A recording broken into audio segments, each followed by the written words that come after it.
Auzubillahiminash-shaytanir-rajim. Bismillahir-Rahmanir-Rahim.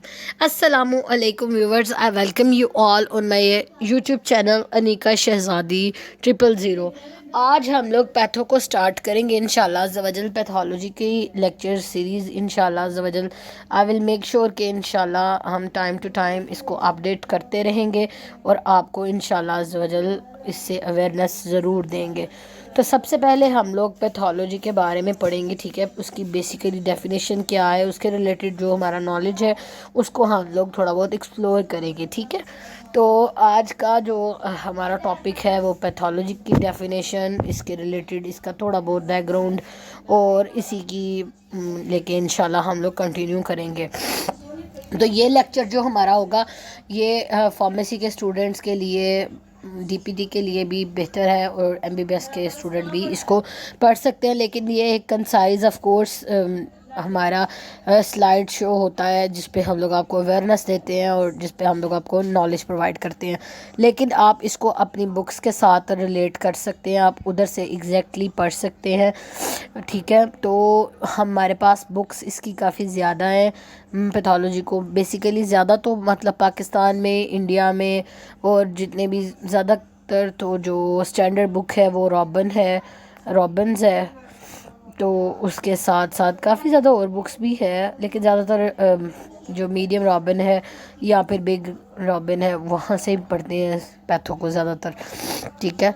तो मैं अब आपको अभी तो इसको स्टार्टअप लेते हैं इंशाल्लाह, फिर मैं उसके बाद ना आपको बुक्स भी बता दूंगी। नेक्स्ट वीडियो में हम लोग इस चीज़ को डिस्कस कर लेंगे कि कौन कौन सी बुक्स हम लोग पैथो को पढ़ने के लिए, पैथोलॉजी को पढ़ने के लिए हम लोग परचेज़ कर सकते हैं और जिसको हम लोग पढ़ के इंशाल्लाह बहुत अच्छा अपना काम प्रोसीड कर सकते हैं। तो अभी हम लोग स्टार्ट करते हैं। बिस्मिल्लाहिर्रहमानिर्रहीम। पैथोलॉजी, ठीक है, देखें आप पैथोलॉजी की डेफिनेशन में देखें। सबसे पहले pathology is this study, scientific study of disease. कहते हैं पैथोलॉजी जो होती है ना वो साइंटिफिक स्टडी होती है डिजीज़ की, और इसमें पैथोलॉजी के जो वर्ड्स हैं ना वो कंपोज हुए हैं दो लेटर्स से, pathos and you can say दो वर्ड्स हैं, सॉरी, पैथोस और लोगस। लोगस तो हमें पता है, शुरू से हम पढ़ते आ रहे हैं कि लोगस वर्ड हमारा स्टैंड करता है स्टडी के रिलेटेड। और उसके बाद पैथोस मतलब डिज़ीज़ आर सफरिंग। डिज़ीज़ कहते हैं किसी बीमारी को या किसी ऐसी इन्फेक्शन को जो कि प्रोलॉन्ग्ड हो सकती है या एक्यूट हो सकती है या क्रॉनिक हो सकती है। और उसके बाद सफरिंग का मतलब होता है जहाँ से हम गुज़र रहे होते हैं ना, ठीक है, जो चीज़ गुजर रही है। अब हम लोग नेक्स्ट स्लाइड पे मूव करते हैं, बेसिक टर्मिनोलॉजीज़ इन पैथोलॉजी। अब हम लोग पढ़ेंगे कि बेसिक टर्मिनोलॉजीज़ कौन कौन सी यूज़ होती हैं पैथोलॉजी की लैंग्वेज, पैथोलॉजी की जो बुक है, पैथोलॉजी की लाइफ में, पैथोलॉजी की ओवरऑल गाइडेंस के अंदर हम लोग कौन कौन सी वर्ड्स, टेक्नोलॉजी, टर्मिनोलॉजी यूज़ करते हैं। डिज़ीज़ ऑफ कोर्स हमने पहले पढ़ा कि डिज़ीज़ ही की तो स्टडी है, बीमारी की तो स्टडी है, तो उसी को तो वो सबसे पहली टर्म होगी। पैथोजेनेसिस मतलब, पैथोजेनेसिस का मतलब होता है वो प्रोसीजर जिसमें पैथोजन डिजीज़ काजिंग जो ओवरऑल हमारा हो सकता है ना कि जो इन्फेक्शन का जो जर्नी है जिसकी वजह से जो काजिटिव एजेंट है उसके रिलेटेड स्टडी पैथोजेनेसिस उसको कहेंगे। क्लिनिकल मैनिफेस्टेशन के हमारे उस इंसान के अंदर, उस ह्यूमन बॉडी के अंदर कौन सी क्लिनिकल चेंजेस, उसके साइंस और सिम्टम्स में क्या डिफरेंसेस आ रहे हैं, क्या हमारे पास हम लोग उससे एविडेंस इकट्ठी कर रहे हैं कि एक बंदे में ये डिज़ीज़ हुई है। अब देखो फॉर एग्ज़ाम्पल हम लोग अल्सर पढ़ेंगे नेक्स्ट इसमें कि अल्सर अब हो रहा है एक इंसान को, तो अल्सर में क्या चीज़ हो रही है, ठीक है, कि अल्सर क्या कर क्या रहा है बंदे के साथ, उसमें हमारे पास अब हम लोग उसके साइन सिम्टम्स वगैरह में पढ़ेंगे। मतलब एब्डोमिनल पेन हो रही है हमारे पास, ब्लीडिंग हो रही है, इंटरनल ब्लीडिंग स्टार्ट हो गई है किसी में बहुत स्वेयर अल्सर में, वो सारा कुछ क्लिनिकल मैनिफेस्टेशन में आता है। इटियोलॉजी भी यही है कि हमारा बेसिकली काजिटिव एजेंट के बारे में डायग्नोसिस है, हम लोग उस कैसे डायग्नोस करेंगे, किस तरीके से हमारे पास हमें पता चलेगा कि कोई अगर डिज़ीज़ है तो किसकी वजह से है, उसको हम लोग डायग्नोसिस कहते हैं। प्रोग्नोसिस के बारे में आगे नेक्स्ट प्रोसीड करते हैं। अभी प्रेगनोसिस का मतलब हम लोग पढ़ रहे थे कि प्रेगनोसिस होता है कि तशखीस, मतलब हम लोगों ने क्या आउटकम्स निकाले हैं, ठीक है। आगे हम लोग डिजीज़ के बारे में पढ़ेंगे। बिस्मिल्लाहिर्रहमानिर्रहीम। Disease is a condition in which the presence of an abnormality of the body causes a loss of normal health. कहते हैं कि डिजीज़ एक मसला, एक बीमारी, इस चीज़ को, ऐसी कंडीशन को कहते हैं जिसमें प्रॉब्लम होती है, एक एबनॉर्मेलिटी एक बॉडी के अंदर, यहाँ पर वो नॉर्मल अपना हेल्थ फंक्शन लॉस कर जाता है और एक इशू की तरफ वह चला जाता है।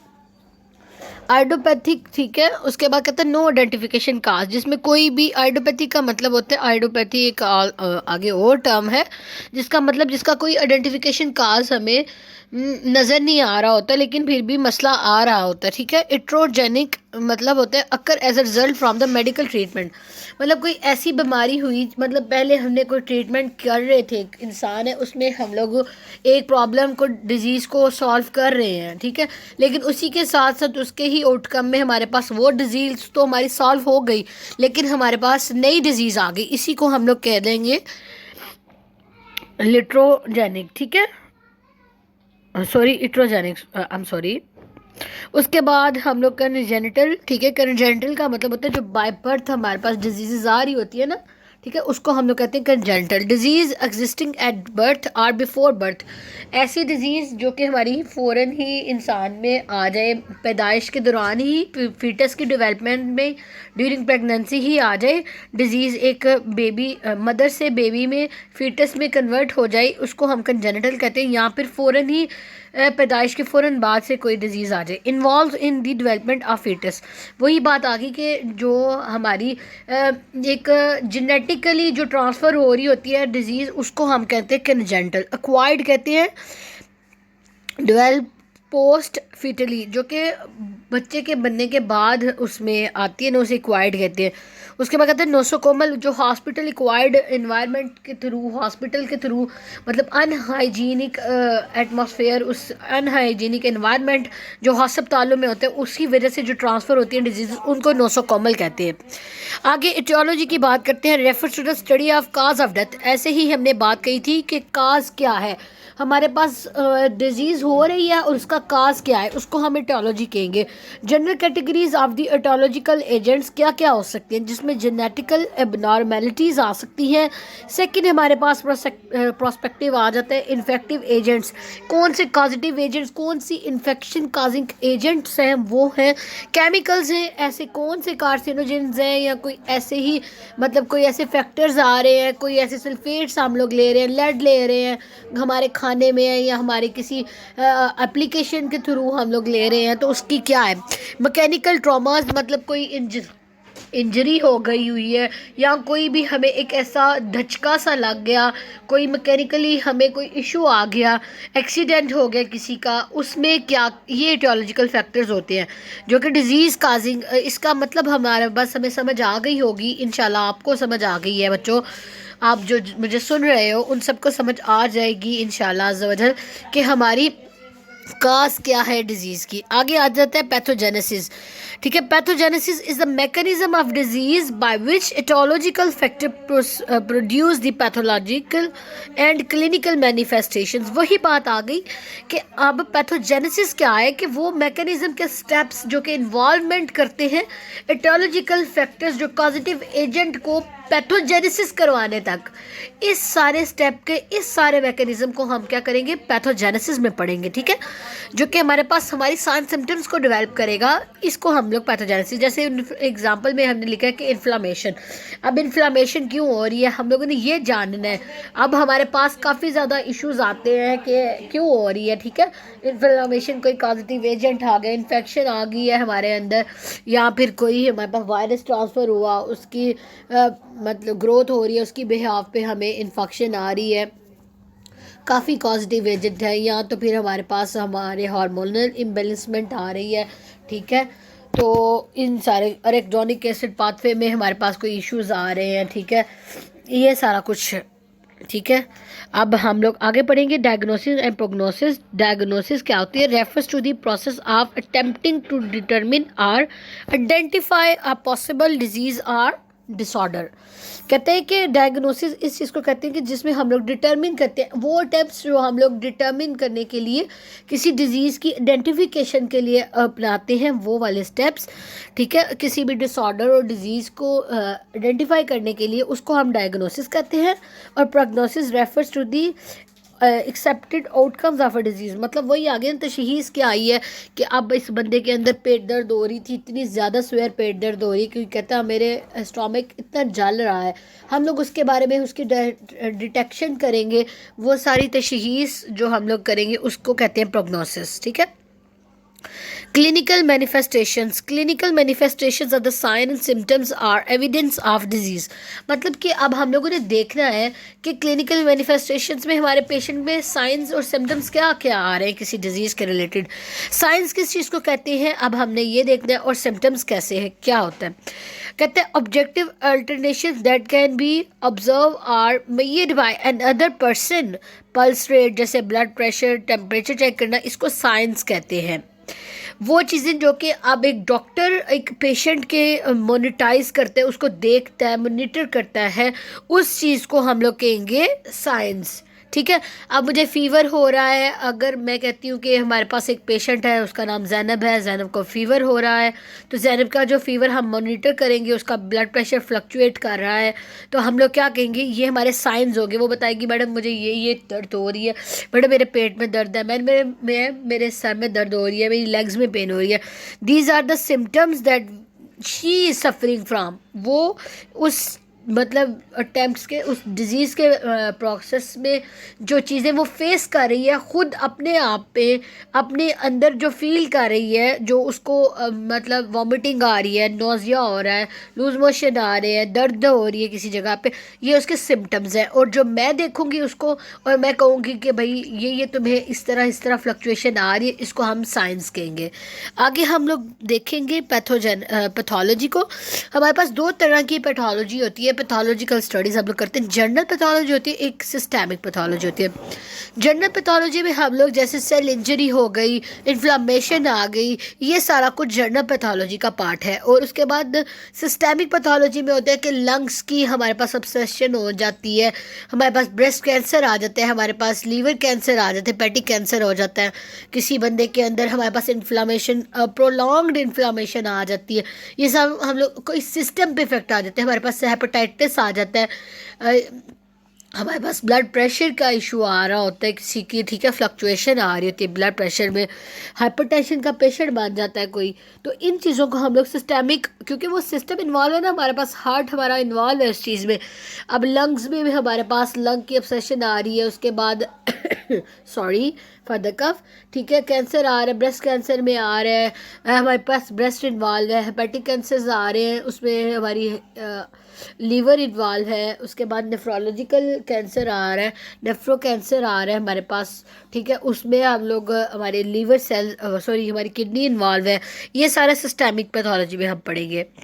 उसके बाद कहते हैं सब डिवीजन्स ऑफ पैथोलॉजी। इसमें होता है सिस्टोपैथोलॉजी है, उसके बाद आता है हेमेटोलॉजी आ जाती है, टॉक्सिकोलॉजी आ जाती है, फोरेंसिक पैथोलॉजी आ जाती है, और हिस्टोपैथोलॉजी। सिस्टोपैथोलॉजी कहता है the investigations and the diagnosis of disease from the examination of an isolated cell. अब हमने कोई एक सेल लिया, डिजीज सेल लिया, उसकी आइसोलेशन से हम लोग उसकी आइडेंटिफिकेशन करेंगे, इन्वेस्टिगेशन करेंगे, इसको हम लोग सिस्टोपैथोलॉजी कहेंगे। फिर उसके बाद कहता है हेमेटोपैथोलॉजी। अब हम लोग हिस्टोपैथोलॉजी के बारे में पढ़ेंगे। The study of disorder of the cellular congest coagulate है सॉरी बच्चों कोआगुलेबल। ठीक है। कंपोनेंट्स ऑफ दी ब्लड के रिलेटेड जो हम लोग स्टडी करेंगे ना, ठीक है, डिजीज़ ब्लड से जो हम लोग इन्वेस्टिगेशन करेंगे किसी डिजीज़ को, ठीक है, उसके सेलुलर लेवल पे जाके, तो उसको हिस्टोलॉजी कहेंगे। उसके बाद कहते हैं toxicology, the study of effects of an for known are susceptible poison. ठीक है। अब हम लोग कोई टॉक्सिकोलॉजी में हम लोग पॉइजन रिलेटेड स्टडी को पढ़ेंगे। ठीक है। Forensic pathology, the application of pathology to legal purposes. ठीक है। Investigation of death in suspicious circumstances. ठीक है। I am so sorry for the wording, अगर कोई गलती हो जाए तो प्लीज़ इसको आप माफ़ कर दीजिएगा। ठीक है। तो मुझे लगता है कि इंशाल्लाह आपको समझ आ रही होगी। मैं अपने लेवल पे जाके बेहतरीन आपको समझाने की कोशिश कर रही हूँ, और अगर कोई भूल चूक हो जाए तो इस चीज़ को प्लीज़ आप फॉरगिव करिएगा। ठीक है। तो आप मेरे चैनल को प्लीज़ सब्सक्राइब करें, प्लीज़ सब्सक्राइब करें, ठीक है। इसको अपने फ्रेंड्स फैमिली में शेयर करें, ठीक है, और उसके बाद इसको लाइक करें। और आप सबसे बहुत रिक्वेस्ट है कि अगर आप लोग पढ़ने के साथ साथ कोई किचन रिलेटेड भी चीज़ें समझना चाहते हैं तो आप मेरे दूसरे चैनल को विज़िट कर सकते हैं, ठीक है। उसका लिंक मैं अपने डिस्क्रिप्शन बॉक्स में भी ज़रूर डाल दूँगी और नाम उसका प्रेशियस अनीक है, ठीक है। तो आप लोग उधर भी जा सकते हैं और विज़िट कर सकते हैं उस चैनल को भी। उसमें हम लोग कुकिंग रिलेटेड चीज़ें आप लोगों के लिए फ़राहम करते हैं, ठीक है। आगे बात करते हैं histopathology, the investigation and diagnosis of a disease from the examination of tissue. कोई एक स्पेसिफिक टिशू लिया, उसकी उसमें जो डिज़ीज़ आ रही थी, डिज़ीज़ जो हमारे पास स्ट्रक्चर था उसका टिशू लिया, उसकी इन्वेस्टिगेशन और डायग्नोसिस की किसी डिज़ीज़ की, इसको हम लोग हिस्टोपैथोलॉजी कहते हैं। पैथोलॉजी होता क्या है कि एड्स इन डायग्नोसिस, ठीक है। ओवरऑल यही बात आ गई कि डायग्नोसिस में मदद करती है। एड का मतलब होता है मदद करना, एंड मैनेजमेंट ऑफ डिजीज़, और डिजीज़ के मैनेजमेंट को।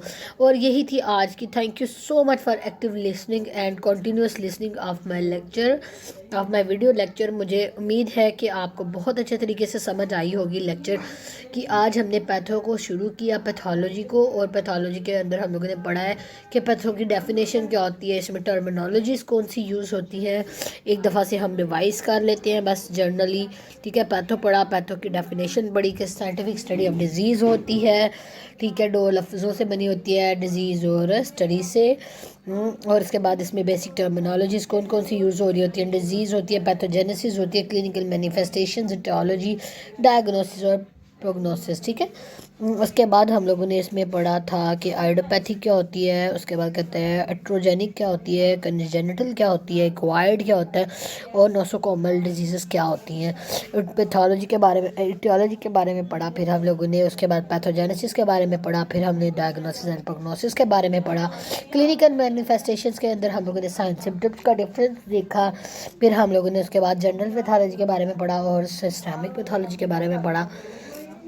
सब डिवीजन्स ऑफ पैथोलॉजी के बारे में पढ़ा, जिसमें हम लोगों ने सिस्टोपैथोलॉजी पढ़ा, हिस्टोपैथोलॉजी पढ़ा, और उसके बाद हेमेटोलॉजी पढ़ा, टॉक्सिकोलॉजी पढ़ा, फोरेंसिक पैथोलॉजी पढ़ा, और बताया कि पैथोलॉजी हमारी मदद करती है डायग्नोसिस, किसी भी डिजीज़ की डायग्नोसिस और उसकी मैनेजमेंट के बारे में।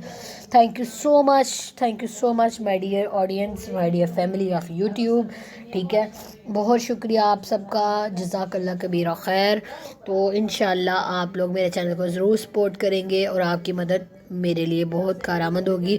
और मैं उम्मीद करूँगी कि अगर कोई गलती कोताही हुई है किसी वर्ड के प्रोनाउंसिएशन में या कोई भी, तो उसको मैं ज़रूर रिजॉल्व कर सकूँ। Thank you so much, take care, अल्लाह हाफिज़, फ़ी ईमान अल्लाह, बाय बाय। इंशाल्लाह नई टॉपिक के साथ मैं आऊँगी आपके लिए, इंशाल्लाह ज़ोर लेके अपने चैनल पे वीडियोस। अल्लाह हाफिज़, keep supporting, keep smiling, stay safe, अल्लाह हाफिज़।